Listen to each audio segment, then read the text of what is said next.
ওমর বলে, আমি আল্লাহর রাসূলের কাছে ইসলাম ধর্ম গ্রহণ করলাম, এমন কোরআনের শিক্ষা অর্জন করলাম, এখন আমি ওমর অর্ধ পৃথিবীর বাদশা হয়ে গেলাম। ওমর বলে, এই মাঠের দিকে তাকায়া আমার দুঃখের জিন্দগির কথা স্মরণ হয়। কোরআন শিক্ষা করার আগে উমর কেমন ছিল, কোরআন শিক্ষা করার পরে উমর কেমন হয়ে গেল, এটা কোরআনের বরকত, আমার কথা নয়। আল্লাহর নবী বলেন, ইন্নাল্লাহা ইয়ারফাউ বিহাযাল কিতাবি আকওয়ামা ওয়া ইয়াদাউ বিহি আখারিন।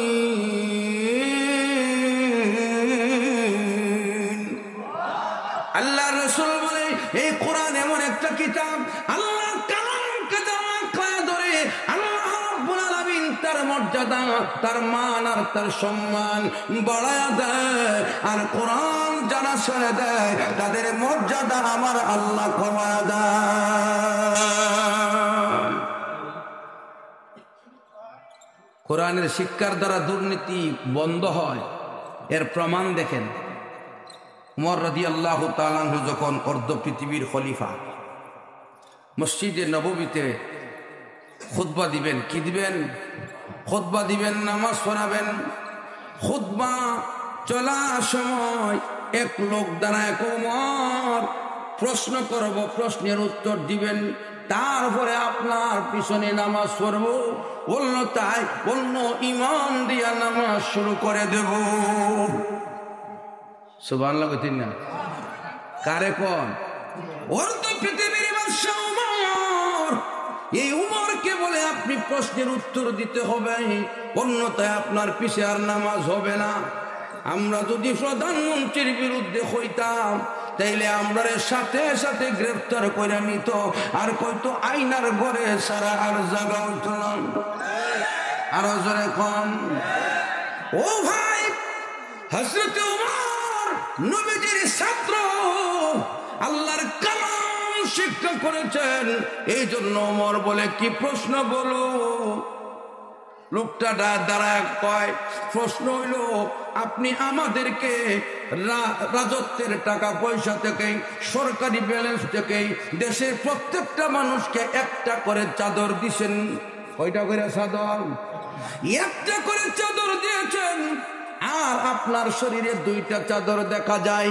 মসজিদে নববীতে আপনি বয়ান করছেন, একটা চাদর আপনার নিচে বান্ধা, আর একটা চাদর আপনার উপরে দেওয়া। আপনি দ্বিতীয় চাদরটা কোথায় পাইলেন? আর আমাদেরকে একটা দিয়া আপনি কেন দুইটা চাদর নিলেন? সুবহানাল্লাহ। আরো জোরে বল।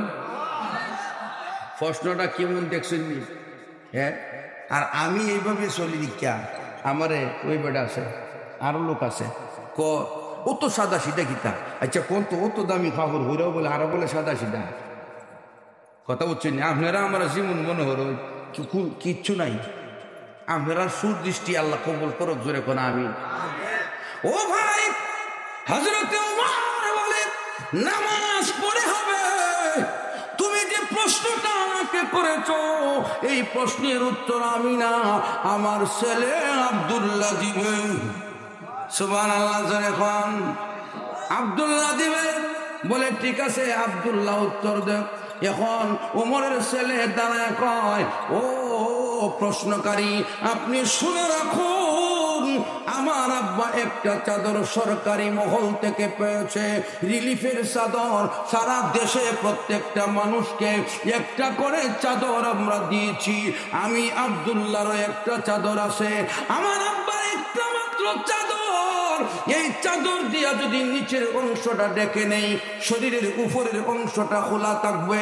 আমার আব্বা খলিফাতুল মুসলিমিন, নামাজ পড়াইতে গেলে শরীর যদি খোলা থাকে, নামাজের ব্যাঘাত হবে, ইমামতি চলবে না। আবার উপরের দিকে যদি চাদরটা দেওয়া হয়, নিচের দিকটা খোলা থাকলে ফরজ তরক হয়ে যাবে, একেবারেই নামাজ হবে না। এই কারণে আমি আমার বন্টনের চাদরটা আমার আব্বাকে দিয়া দিছি। আমার আব্বার চাদরটা নিচে ভিতরটা উপরের অংশে পড়িয়া আপনাদের সামনে মসজিদে নববীতে জুমার নামাজ পড়াইতে আসে। প্রশ্নকারী সোজা হয়ে গেছে জানি। তাইলে বোঝা গেল যারা দিন শিক্ষা করে, যারা কোরআন শিক্ষা করে, তাদের মধ্যে ইনসাফ থাকে কি থাকে না? আর এখন থাকে কি থাকে না? দুনিয়া কি আদালত মে তেরা নাম রহেগা, दुनिया की अदालत में तेरा नाम रहेगा, फारूक तेरा नाम से इस्लाम रहेगा, फारूक तेरा नाम से इस्लाम रहेगा। এইলো উমরের আদর্শ, এইলো কি উমরের আদর্শ। রাজত্বের কিছুই দখল করছে না। এই কারণে আমরা দেশের আলেমরাও কেউ দেশের বাইরে টাকা পয়সা নিয়ে জমাইছে না। যারা মাদ্রাসার শিক্ষা অর্জন করে নাই, যারা মাদ্রাসার শিক্ষাকে ঐচ্ছিক করেছিল, দিন শিক্ষাকে ঐচ্ছিক করেছিল, তারাই টাকাগুলি দেশ থেকে আত্মসাৎ করে নিয়ে গেছে। জোরে কম ঠিক কিনা? এই জন্য বোঝা যায় এই পৃথিবীতে মাদ্রাসার শিক্ষাবিহীন, কওমি মাদ্রাসার শিক্ষাবিহীন সুনাগরিক তৈরি হয় না।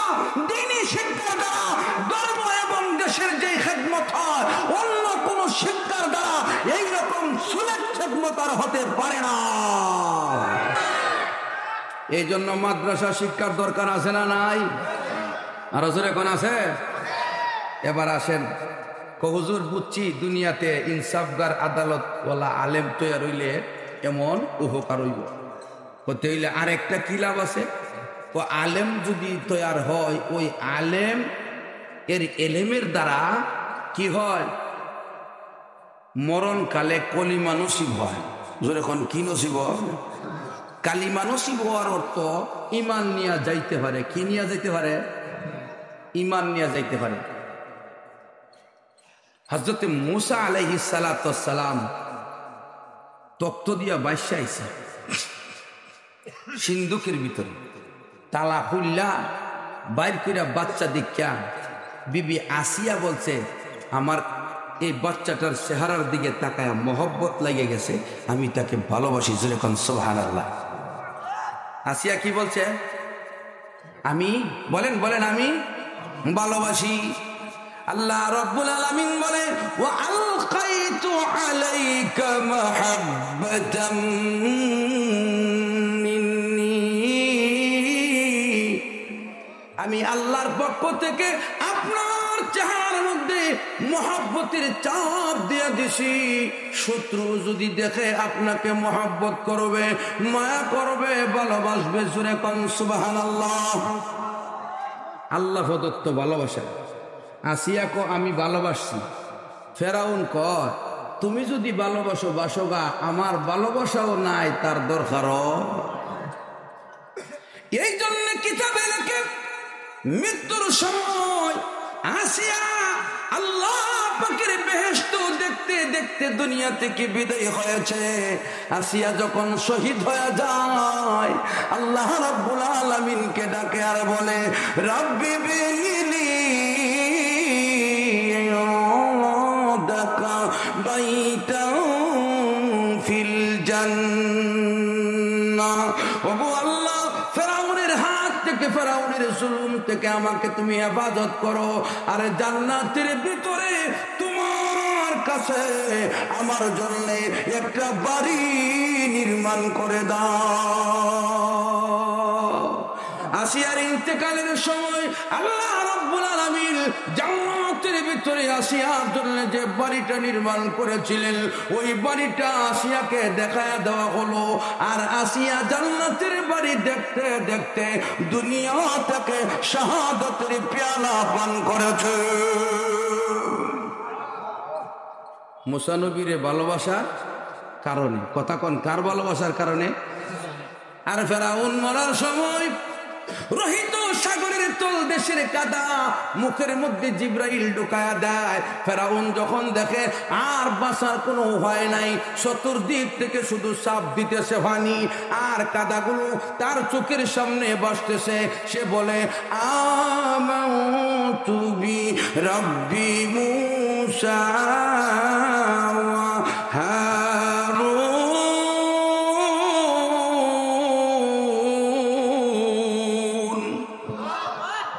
ক মুসার হারুনের খুদার হতে ইমান আনছি, জোরে কন্যা নাউজুবিল্লাহ। কারণ হে মুসা আর হারুনের খুদা ক আলাইহিমাস সালাম, এ নিজের খুদা হয় না, জোরে কোন ঠিক কিনা?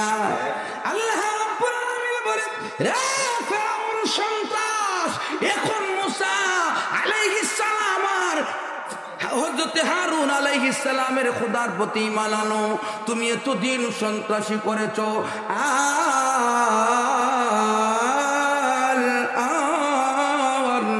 وقد عصيت قبل وكنت من المفسدين।